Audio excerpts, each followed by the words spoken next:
Bonsoir à tous, bienvenue à vous qui nous retrouvez en direct pour ce 17e numéro de 66 minutes. Aujourd'hui, nous allons de Paris à Marseille en passant par le Népal, mais tout de suite, le sommaire. C'est une sportive hors du commun.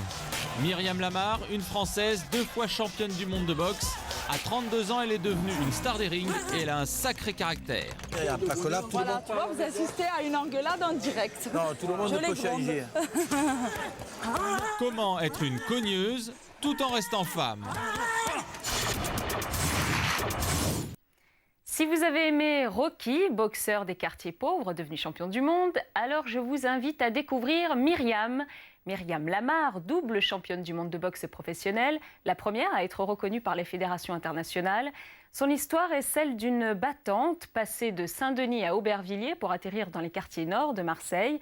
Quand elle s'entraîne, c'est contre des hommes. D'ailleurs, dans son club, il n'y a que des hommes. Mais le combat se mène aussi en dehors du ring contre les préjugés. Portrait signé Alexandra Lévesque. A, mi, I, do, ré, mi, I.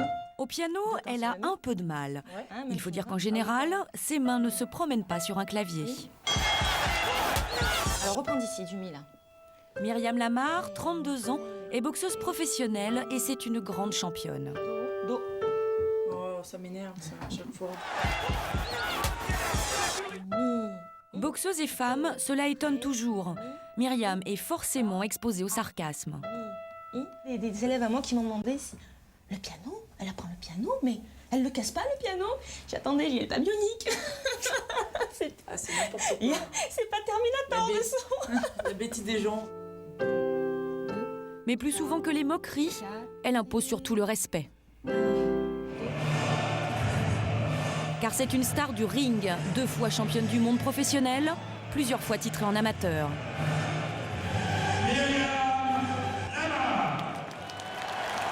Musique grandiose, tenue tape à l'œil, regard assassin, Myriam a tout pour faire frémir ses adversaires. Sur le ring, elle n'a rien à envier aux hommes. Alors qui est cette Française qui bat même les plus grandes championnes américaines? Est-il difficile de rester femme dans cet univers habituellement réservé aux hommes?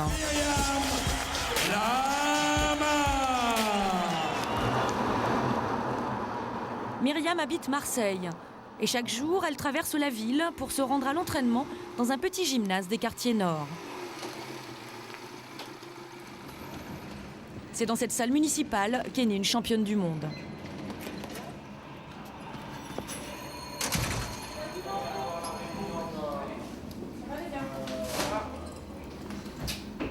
Ça, c'est les futurs champions. Ici, un vestiaire et une seule salle de douche. Myriam se change au milieu des hommes. Ça crée aussi je dirais entre guillemets une osmose. Les garçons respectent quand je me change et je respecte quand ils changent, quoique des fois je me rince l'œil. J'ai pas cherché, j'ai pas râlé plus que ça pour avoir un vestiaire féminin, c'est en même temps pouvoir échanger avec les garçons le plus souvent possible et se fondre dans le mouvement quoi, avec tout le monde. Elle veut se fondre dans la masse, mais aux yeux des futurs boxeurs, elle est quand même la vedette des rings. Et elle est forte, Myriam? Oui, elle est très forte. Pour la voir, ça. Tu t'es déjà battue? Non, jamais. J'ai pas peur du sérieux. J'espère pas me battre contre elle. La jeune femme s'entraîne dans cette salle depuis 1999, l'année de son arrivée à Marseille. Myriam, c'est l'histoire d'une forte tête qui a grandi à Aubervilliers, en banlieue parisienne. À l'époque, elle est déjà bagarreuse. Elle pratique les arts martiaux et à 21 ans, elle commence la boxe française. C'est un triomphe, elle devient même championne du monde. Mais ça ne lui suffit pas, elle a une autre ambition. La boxe anglaise, le noble art. Aux États-Unis, depuis les années 20, des femmes s'affrontent sur les rings. En France, les premières boxeuses n'apparaissent qu'au début des années 80, en amateur. La boxe féminine devient pro en 2002.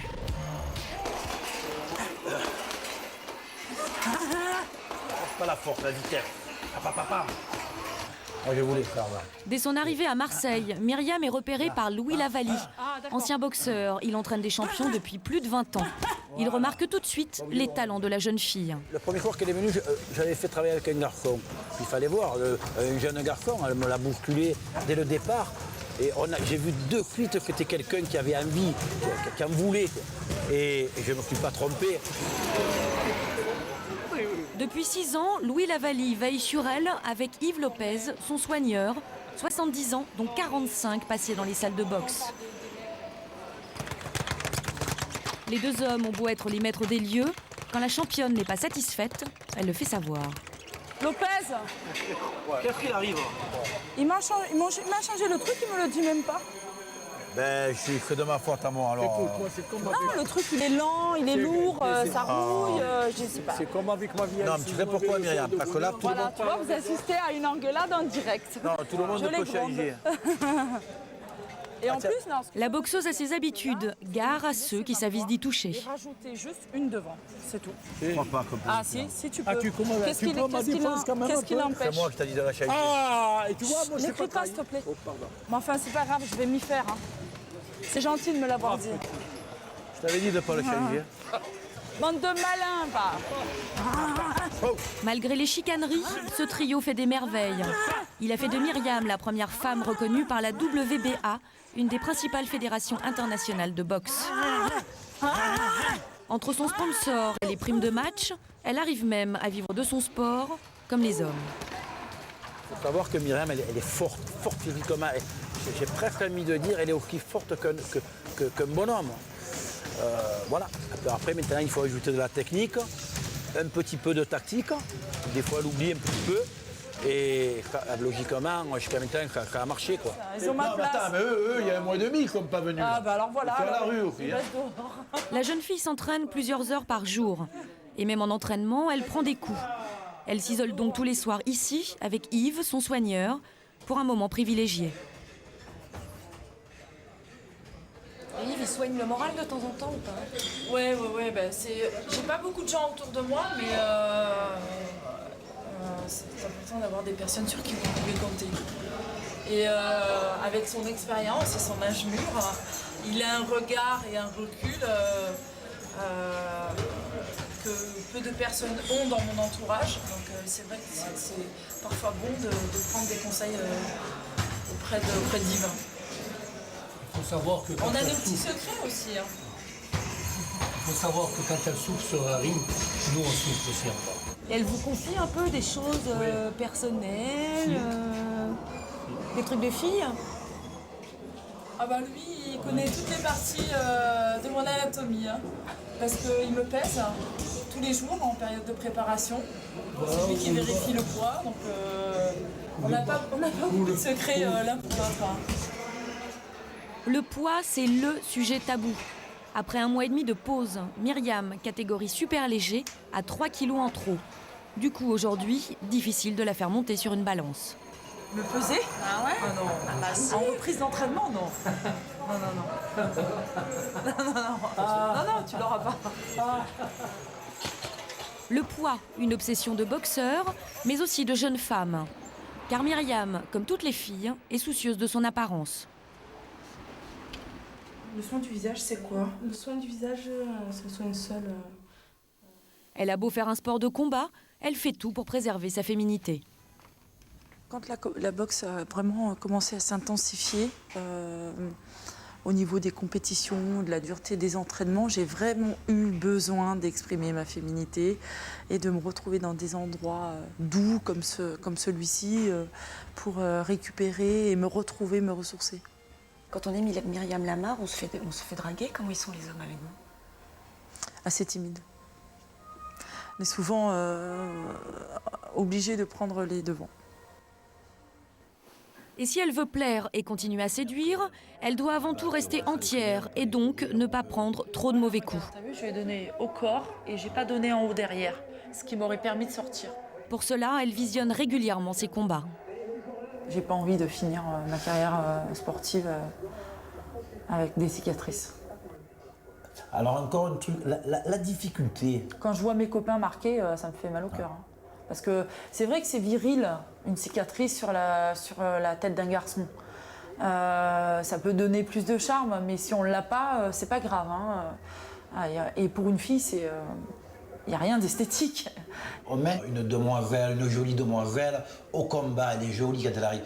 Si tous les rounds, elle est ouverte, elle est coupée, elle est blessée, peut-être que le public ne le verrait pas pareil. Donc, c'est beaucoup plus compliqué une fille, parce que pas simplement il faut qu'elle gagne, mais il ne faut pas qu'elle prenne de mauvais coups.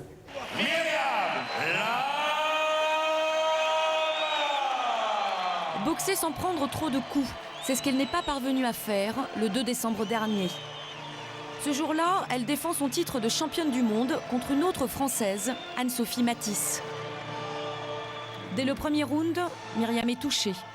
Et à la 7e reprise, voyant qu'elle est vraiment sonnée, l'arbitre met fin au combat.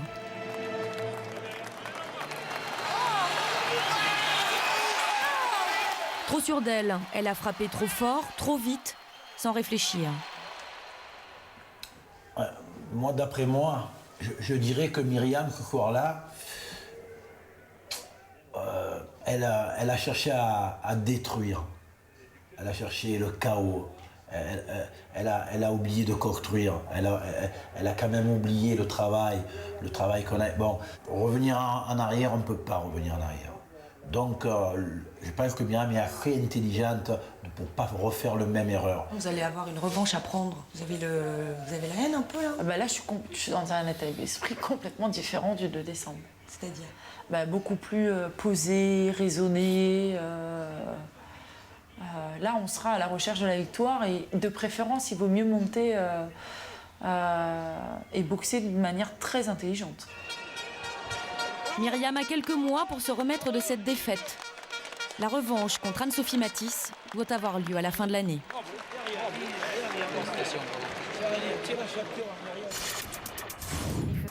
Il faut savoir que 20% des licenciés de boxe sont des femmes. Elles étaient 5000 l'année dernière, professionnelles ou amateurs.